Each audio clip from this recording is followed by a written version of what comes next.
Kelinglar, mana shu bahaybat uy sotilyapti. Uyda bitta ko'rishlaring mumkin. Qurilishi nihoyatda o'sha orzu havas bilan sotish uchun emas, o'zimiz yashaymiz deb qurishgan ekan. Bu akaxonlarimiz, ya'ni uyda egalari ikkita aka-uka ekanlar. O'zimizga mabodo ikkita tarafini, har tarafini o'ylab qurishgan. Hozir hammasini batafsil to'xtalamiz. Ketdik. Uyda ishlarini ko'rib chiqamiz. Assalomu alaykum hurmatli YouTube kuzatuvchilari. Bugungi video roligimizda o'ta dahshat qurilgan, haligi nima deydi, juda ko'pchilikda mana orzu havas bilan qurasizlar yoki bo'lmasam orzu havas bilan uy qidirib yurgansizlar, bir katta oila, hali bir ikkita, uchta xo'jalik mazza qilib yashaveradigan joy qidirib yurgan bo'lsalaring, bu video aynan sizlar uchun bo'ladi. Biz sizlarga zo'r uy chiqib qoldi, mana shuni ko'rsatamiz. Burchak joyda hozir joylashuvini ham alohida ko'rsatamiz. Ketdik, uyda shuni ko'rib chiqaylik edi. Bu yerda ma'lumotlar o'ta ko'p, xonalar ham chunki o'ta ko'p. Yer emas, mana ko'rib turibsizlar, burchak joyda joylashgan. Narigi tarafi ham ko'cha, bu taraflari ham ko'cha, podstansiyalar yonida. Hop. Qani bismillahirrohmanirrohim. Kelinglar, mana shu bahaybat uy sotilyapti. Uyda bitta ko'rishlaring mumkin. Qurilishi nihoyatda o'sha orzu havas bilan sotish uchun emas, o'zimiz yashaymiz deb qurishgan ekan. Bu akaxonlarimiz, ya'ni uyda egalari ikkita aka-uka ekanlar. O'zimizga mabodo ikkita tarafini, har tarafini o'ylab qurishgan. Hozir hammasini batafsil to'xtalamiz. Ketdik. Uyda ishlarini ko'rib chiqamiz. Ash tomondan yuravering siz. Xo'sh, uyimiz bemalol o'sha ikkita xo'jalikka moslash mo'ljallangan. Bemalol kelib yashashlaring mumkin. Boshlayveramiz. Mana bu yerda mehmonxonamiz mavjud. Uyimiz birinchi qavati ham, ikkinchi qavati ham polniy teplый pol qilingan ekan. Mana xonaga atapleniya ham qilingan ekan. Mana kattagina xonalarimiz. Boshlayveramiz. Razmerini bitta aytaylik, mana shu katta xonani. Hop, 4 metrga eniga 4. Uzunasiga 6,5 ekan. 4 metrga 6,5 lik xonamiz mavjud. Hop, endi hop ketdik. Mana bu yoqda ham ko'rsataylik. Bu tarafimiz darvozaxonaga mo'ljallangan. Mabodo uyni ko'ryapsizlar, katta, ko'pchilik yashaydi. Shuning uchun mana darvozaxonadan kirasizlar. Kirganda mana bu yerga bemalol 4 ta, 5 ta mashina sig'dirsa bo'laveradi. Hozir uyda orqa taraflarini ham ko'rsatamiz. Bemalol o'zlaringga o'sha barbekyu zonalar, hop, so'ri, tapcha, mashina narsalar qilib olsalaring bo'laveradi. Qani ketdik. Uyda asosiy qismidan boshlaymiz. Kirganimizda mana hop chap tomondan teplый pol, polniy teplый pol qilingan isboti bilan ko'rishlaring mumkin. Hop, mehmonxonamizning razmerlarini aytamiz. Hop, bu yer 8 metrga 4 ga 8 bo'lgan xonamiz bor. E'tibor bering, hamma yo'q o'sha arkali qilib qilingan, o'sha bu o'sha tumshuqgacha, patologlargacha bitgan. Bu yerga kirib turib o'sha kosmetikasi va fasadini ishlab, brushetkalar bosolsalaring bo'ldi. Mana bu yer o'sha haqiqiy hali hol sifatida foydalansalaring bo'laveradi. Yana bitta kattagina mehmonxona. Hop. Bu yer oshxonaga mo'ljallangan ekan. Oshxonaga mo'ljallab bu yer pol qilingan. Hop, tagi podval ekan. Mana bu yerdan podvalga tushiladi va oshxonadan bemalol mana orqa tarafga ham o'zlaringga haligi sharoit qolasizlar, baribir so'ri, bir narsalar, barbekyu zona, zeleniy zona, ashunga chiqqanini ham xod qilib qo'yishgan.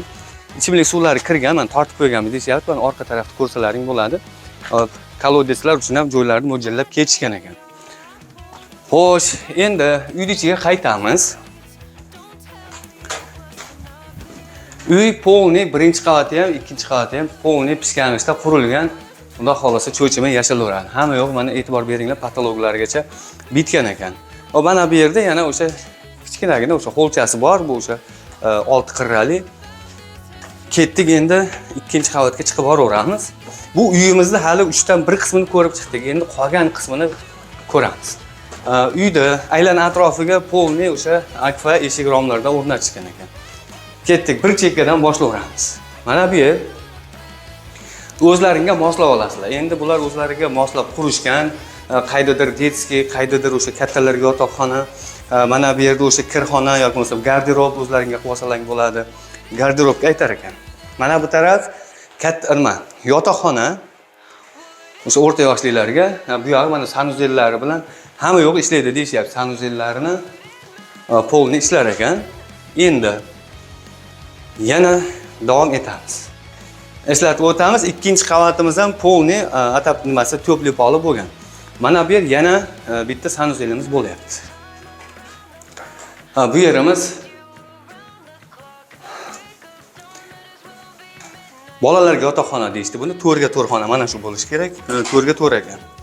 Hop, keyingisi mana yana bitta to'rga to'rxona, masalan bittasi qizlarga, bittasi o'g'il bolalarga bo'lyapti. Shunda tepani o'zida 1, 2, 3, 4 ta xona bo'lyapti. Tepani o'zida pastda bundan ko'proq. Nechta sanadingmi? 5 ta. Pastda 5 ta, tepada 4 ta. 9 xona. Tepada 2 ta sanuzel alohida pastga tushib, ya'ni og'ir bo'lib boshqa bo'lmasligi uchun. Pastda ko'proq ekan. 1, 2, 3, 4, 5 ta ekan, to'g'ri aytibsan. Xo'p, o'shanda bu tomonda o'zi 9 xona bo'lyapti. Endi qaranglar, hozir uyda shunday plan reja qilishgan ekanki, mabodo ikkita xo'jalik yashamoqchi bo'lsalar, yoki bo'lmasam ikkita og'aynimi, ikkita aka-ukami o'zimiz bo'lib olamiz desalar, mana bu yerda shunday mo'ljallab ketilgan ekan. Shunday devor urib bo'lasizlar, bo'ldi, ikkiga ajraydi uyimiz, o'zlaringga xohlab qaysidir tomonni kelishib olaverasizlar. Mana shunaqa ikkita xo'jalik uchun yashash uchun mo'ljallab ketilgan joylar ekan. Xo'p. Bu yog'ini ham rejalari keling. Bu yog'ini ham plani xuddi o'shanaqa. Narigi tomonda qanday ko'rgan bo'lsak, xuddi o'sha xonalar bu yoqda ham mavjud. Masalan, mana oshxonamiz. Hop, oshxonadan o'sha orqa tarafga chiqish, ya'ni hovliga chiqish uchun joylarimiz, eshiklarimiz mavjud. Mana vali katta xoli eslagan bo'lsalaring.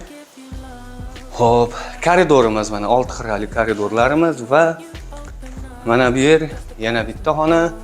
O'zlaringga moslab olaverasizlar bemalol. Mana bunisi yana bitta katta xona ekan. Bu adashmasam boyagi 8 ga, bunda 9 ga ham necha ham xona edi, o'shunaqadan ekan. Xo'p, endi alohida darvoza xonasi ham mavjud bu yerda.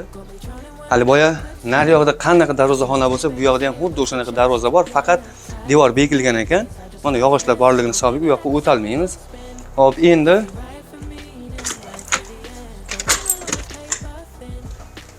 bu yoqda ham xuddi o'sha boyaginaqa xonalarimiz mavjud. Bu ikkalasi mehmonxona uchun mo'ljallangan ekan alohida. O'zi bilinib turibdi mehmonxonaligi. Xullas, mana shu joy sotilyapti. Hop, manzili Namangan viloyati Mingbuloq tumani, Namangan viloyati To'raqo'rg'on tumani Gulqishloq qishlog'ida joylashgan. Hop, uyimiz bo'lyapti. Gulqishloqda ham sentrida. Xudo xolasa hali bu yerlar yana ham gurkiraydi, chunki o'sha turistik zonalar, o'sha qadimiy mana bu yerda Axsikent qal'asi bor. Xudo xolasa hozirdan o'zi mana ichki turizm ham nihoyatda rivojlangan. Uni aytmasa ham bo'lardi. Xullas, mana shu katta yo'lni bo'yida, katta yo'lgacha 50 metr masofa bor ekan. Uyimizning yaxshi tarafi burchak joyda, bu tarafdan ham darvoza ochib olinsa bo'laveradi. Nariyoq tomondan mana bu yerda ham darvoza ochib olinsa bo'laveradi. Ikkala tarafi ham ko'cha ekan, zo'r joy. Endi kommunikatsiyalarda nima bor? Ichimlik suvlarimiz bor etdik mana. Kranni ham ikkita joyga mo'ljallab ketishgan, ikkita xo'jalikda alohida mabodo qachondir o'sha o'rtaga devor tushgan taqdirda, bemalol o'sha ikkita krandan foydalansalaring bo'laveradi. Endi mana hovlini o'zlaringga moslab bruschatkami, steyajkami, bir bola qilib olsalaring bo'laveradi. Endi joylashuvini keling. Bu yoqdan bitta ko'rsatadigan bo'lsak mana. Hop. Ana shu bolalar kelayotgan joy Gulqishloqda asosiy katta yo'li. Shahardan kelib o'sha Gulqishloqda demak, hozirgi kunda Kalsoyga kelgandagi o'sha yo'l, mana shahardan kelyapmiz, Gulqishloq sentrga ketayotgan yo'limiz. Ana shu katta yo'l, ko'chalar asfalt bo'lgan. Mana bu tarafini ham ko'rsatib qo'ying. Bu tarafi ham ko'cha, boya aytganimizdek. Hop, endi mana taraflarda mana keng ko'chalar asfalt bo'lishi kerak. Bu yil xudo xolasa asfalt qilinmagan ko'cha qolmaydi O'zbekistonda, xudo xolasa. Tok mana bu yerdan bemalol o'zlaringga tortib olsalaring bo'ladi. Pastansiya bu yerda tok pasayib ketdi, boshqa bo'ldi degan gap sizlar bo'lmaydi. Tokni kaliti sizlar qo'llangda bo'ladi, xudo xolasa. Kondisionerni yoqib qo'ysak, hozirgi kunda motorga kuch yetmayapti, bir bola unaqa muammolar bo'lmaydi. Endi uyda ash tomondan bitta ko'rsating, mana xudo xolasa ko'chasi devorini ham baland qilib, pastda bir qancha 3 metrdan ham baland qilib urilgan ekan. Undan tepasiga yana davom ettirib ketish mumkin.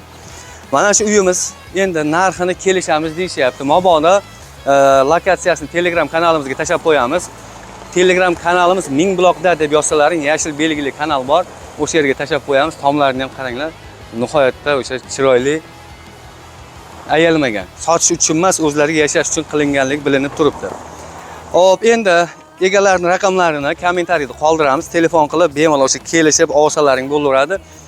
Yana bir eslatib o'tamiz. Uy polni pishganishda qurilgan, polni ko'pli pol qilingan, ichimlik suvlari kirgan.